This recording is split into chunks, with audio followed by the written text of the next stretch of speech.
Welcome one and all to the Mammoth Tech Show. I'm Jeff, and today we'll be reviewing this document camera through the medium of putting together a cool model car. So let's get on with it. So first things, we'll have a look at the document camera and we'll go through its functions, what it can do, and you can have a look at the picture quality and see what you think. So initially we've got it at its highest point. The camera is on an angle poised like arm, so you can raise and lower it to your desired height, and there's also a zoom function. And looking at the construction, it's definitely been built with feedback from people who use this sort of thing, because there's a lot of nice features, like all the buttons are on the front, nice and easy to get to, and they've got signage on both sides so you can see what everything is. And a really nice thing that I like a lot is that all the buttons have a different feel to them, so you can find by touch where things are. Some are concave, some are convex, some have little dots on them, some are just flat, so you know where you are on the stack of buttons without having to look up. After a few goes of using this, you'll get a bit of tactile memory about where all the buttons are, and that's really good. You won't be looking up and fumbling around. They're very positive, and it's designed like something that needs to be used on like a daily basis, rather than something that needs to look stylish and not necessarily with ergonomics in mind. That said though, it is a nice looking thing and sits on the desk with its arm lowered down, doesn't get in the way, and it doesn't look out of place on a desk. It would possibly be nice if it came in different colours, but it's a nice looking thing to have on the desk. It's certainly a thing that is designed to sit on a desk and be there when it's needed, rather than something you pick up, unplug, throw in a bag, go somewhere else. It's constructed with usability in a set place rather than portability. So let's have a look at some of the buttons.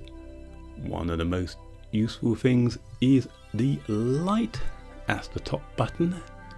Let's see what that looks like without the light and with light. And just to say, we have the light on the camera going and the main room light, and no other additional lighting at the moment.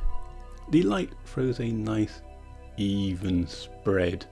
Obviously the higher the camera position, the more even the light will be. If you lower it down to see more of what you're doing, you're gonna get more of a hot spot of light, so you're going to have to bear that in mind. Let's get this little fella in shot, and this is the Android mascot, and we're just going to use him to do a bit of testing for the zoom. So this is currently at its normal non-zoomed in point, so let's try that.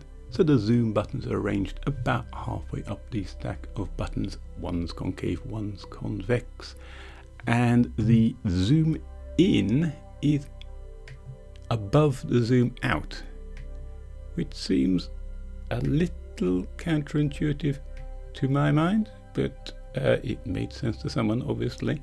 So let's try zooming in. We have level 1 zoom in, level 2, level 3, and level 4, and I think they are all pretty much usable. I think there's a little bit of noise in this most extreme zoom in, but you can make your own judgments about that, see what you think. I'll just move this little guy around slowly. I'll zoom out to the next one out, which possibly is a little more useful. It just depends on what you're doing really. I think this is a little less noisy, this one, but they do seem nice and useful, these zoom functions.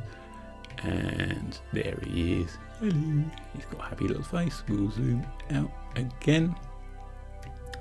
And this is as far as it goes when you've got it plugged into a PC. This camera does have a HDMI out, and you can use that to attach a external monitor so you can see what you're doing. And if you use that, you do gain an extra level of zoom out. Oddly, that does mean it goes into 6:4 aspect ratio rather than this 16:9. And yeah, that is a little odd, but it could be useful for someone. This camera does have a built-in microphone, but we're not using that at the moment. Currently we're using my Blue Yeti USB mic. Let's have a go and see what the built-in mic sounds like. So this is using the mic built into the stand of the camera. Obviously it's not going to sound nearly as good as a nice dedicated mic, but at least it is there in case of emergencies.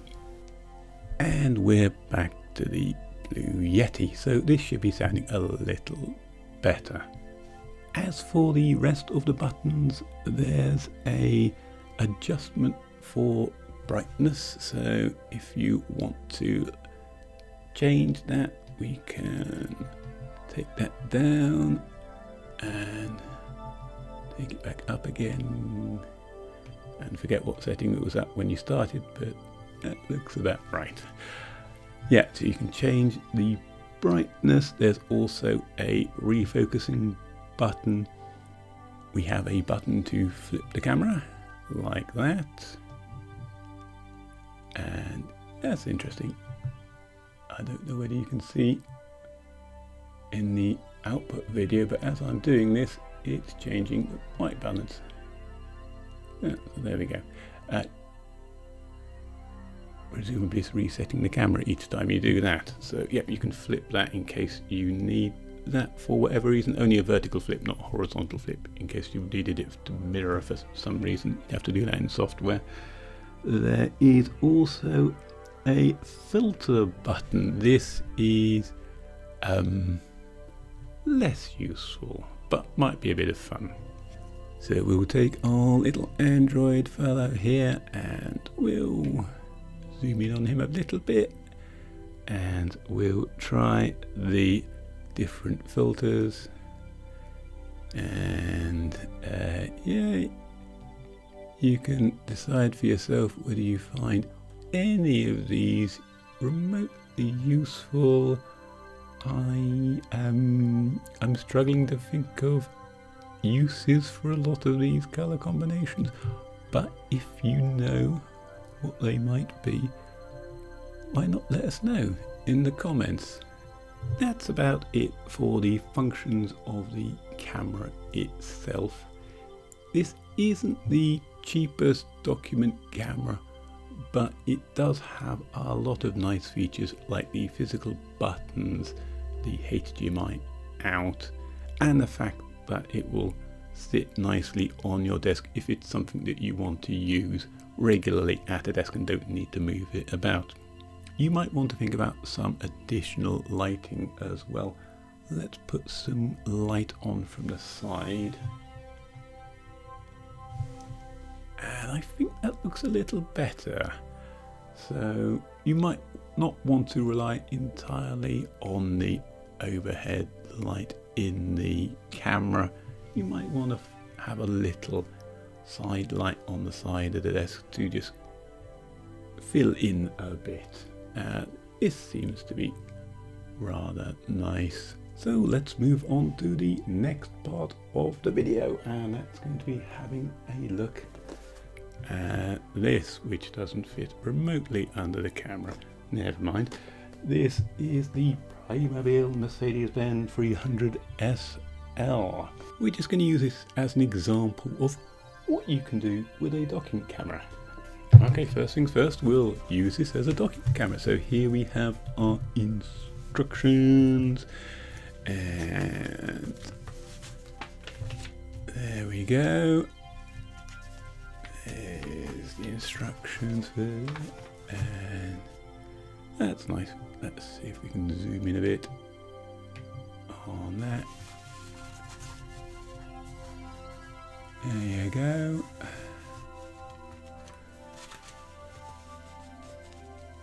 Oh, how to put the little figures together.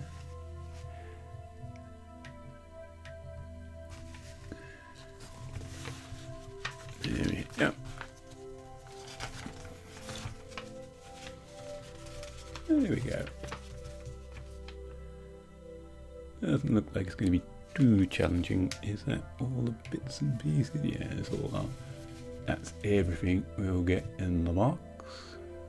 I can imagine reflective paper is the bane of the life of people who use this sort of thing regularly. We have a box with most of the smaller bits in. We have this rather nice box with the chassis in. That's nicely done, that's nicely presented. According to the manual, this had a 260 kph top speed. It was manufactured between 1954 and 1957. This is the 1954 model. And the engine was a 6-cylinder direct fuel injection. And it had the gull wing doors, which was a product of the styling of this, because with these side pods you wouldn't have been able to have a door that hinged out normally, so they had to have a door that hinged up like that. Let's open this box up and see what we've got inside. This should be nice and quick. Bag 1, 2 and 3, so we'll take 2 and 3 away just as one. Let's get this open. Empty these out. There we go. So in this box we have our little guys. There they are. We got a flag. We got a hat. We have a some sort of flap or something. Got a tray. You got a big panel there. Got another cap. You got 2 little C's. I don't know what they are. We've got that, whatever that is. Another one of whatever that is, if I didn't know any better. I'd say they were GoPro accessories. They look like very small GoPro accessories. Obviously not, but whatever they are. We've got another one of these. And a one of them. These are all the tools and stuff. Yeah, first things first, we need to put the little guys together. This guy, he's the driver, and he has the silver helmet, like so. Hang on, should we zoom in a bit so you can see that a bit better? There we go. So yeah, we'll zoom in on him a bit more. There you go. That's better. There we are. There's our little guy. And those odd little C things are going on his wrists. Like that. And like... Oh, sorry. Like that.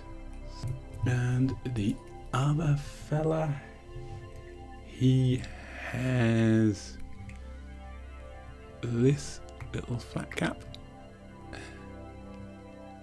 And anything else? No, he has a flat cap, and that for the moment that's that. So these are our two little guys,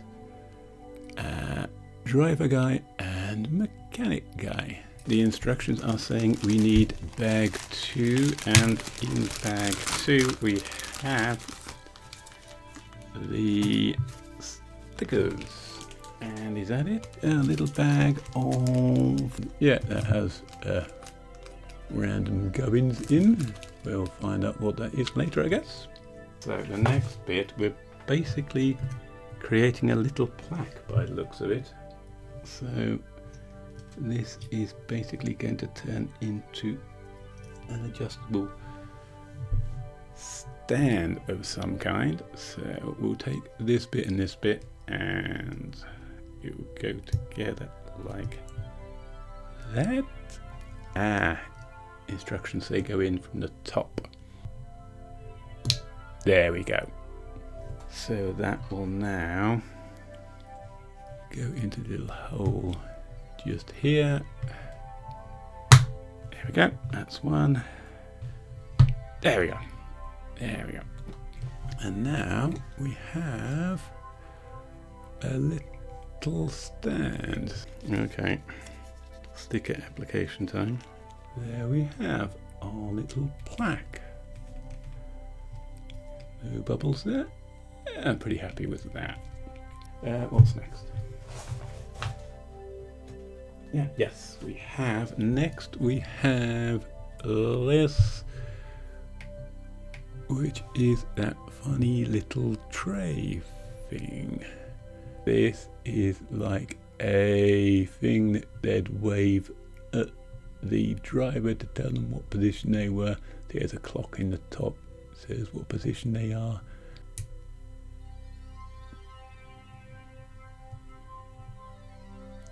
Yep, that feels good. Yep, that's gone on nicely. Yep, just pop that in there. There we go, snaps into place nicely. And we have our tool thing. Here's that other bag. This has got the tools in. Open that up. And there it goes. Ooh. So there we go, our big box of tools. So this is the bright work for the car. So let us empty this out. Yeah, so we got stuff to go around headlights and things for the bumpers, and yeah, this isn't a thing for a bumper. This is a rearview mirror. There we go. We now need the chassis. Putting this in, suddenly everything got a lot darker because it's having to compensate for this. So you may need to, as you move things in and out of, have a fiddle with the brightness. But we want to see it's looking nice and white, and here we go. Here we've got a boot. There we go. And does the it doesn't look like the bonnet opens. No, it doesn't look like the bonnet opens. Just a boot. How about? Yes, there we go. A couple of things at the front, a couple of things at the back, and basically we'll be there. See if I put the chrome ring around the lens. We see we have that. Now that will go in. Yeah, that goes in better. There we go. Yeah, so put the ring around the lens first, and then it'll just push right in. Do the next one there. There we go. Ring. The lens pluggy thing. And then we can just push that in. So there we go. We have our headlights with the nice chrome ring around them. Yeah, I think I was right the first time. Yeah, I was right the first time. That is how it's supposed to go in. other side. Yeah, that friction fits in. It doesn't friction fit in the other way. So we have the indicators. I am not sure. Right. And for some reason we only get one wing mirror. You don't get two. I don't know why. Surely they could have just fitted two wing mirrors. There we go. So yeah, just goes in like that. It's probably the fiddliest bit, but yeah, it goes in there. There is our wing mirror. Only one side of the car for reasons. Never mind. What's next? We have the number plates. There we go. There is first number plate, and get the other number plates. Line up. There you go. Oh, that one went straight on. There we go. Right. Bag free. Let's put this away off to one side. We have wheels, and yes, be careful when opening out the wheels, they may roll away. We have 4 tires, 4 hubs, 4 hub caps, and 4 little short axle-y things. So, right, next we put the little axle-y things on to each of the corners of the cars. Oh, that one clicks in. Should they all click in? Yes, they should all click in. I was wrong. They do click in. There we go. So that's it. Can we see? There we go. You get a little axle poking out there. There we go. That's good. Let's see. Zoom in on these tires. There we go. That's better. You can see a bit better there. That's it. It says Playmobil. Yeah. So these aren't sided. That's good. And we've got the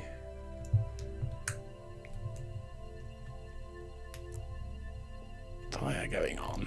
Yeah, it went straight on. Excellent. Yeah. 4 tyres and wheels, all with their nice hubcaps on. Okay. And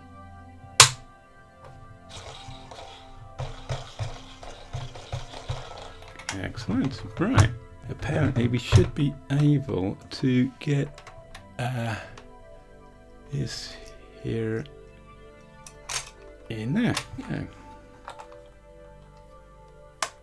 So there we go. Yeah, turning it. There we go. If I turn this up too much, all the tools will fall out and we'll just be rattling around the boot. That's better, isn't? Driver isn't waving his arms in terror anymore. That's better. Mercedes Benz 300 SL. It comes out to be a rather nice little model. We've got the zoom big in here. Here we have the vents at the side. Has some nice little detailing. Luckily it wasn't stickers for everything. A lot of the detailing is on there already. We've got nice looking wheels there. And the boot with the number on there. Yay. Rolls nicely. Yeah, that's a nice model. And there is also a few other ones like this. There's a rally. There's a rally Porsche and also a mini that's not a rally mini, that's going more for the looking like the swinging 60s. The little people in the mini model look a little odd, if you ask me, which is why we went for this one. And of course the Mercedes SL is a bit of a classic. If you would like one of these in real life, good luck. I hope you're independently wealthy is basically all I can say about that.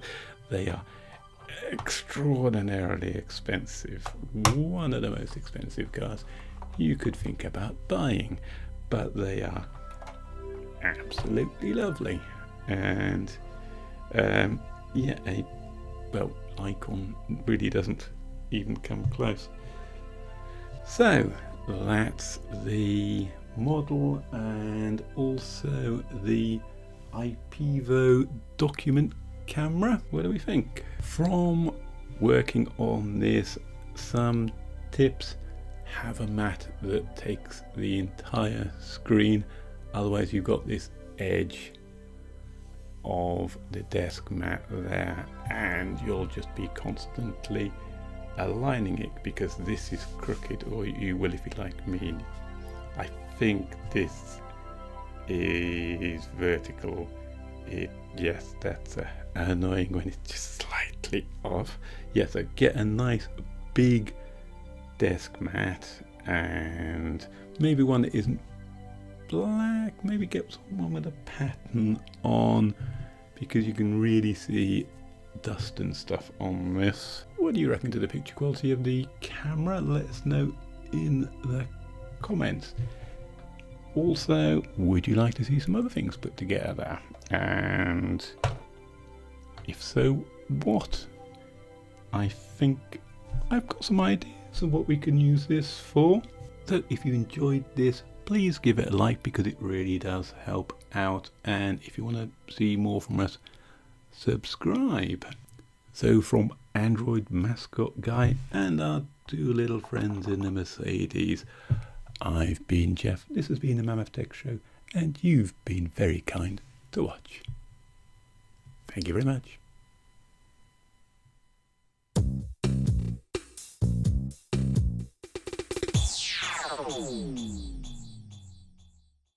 And you've been very kind to watch. Thank you very much. Oops. Excellent.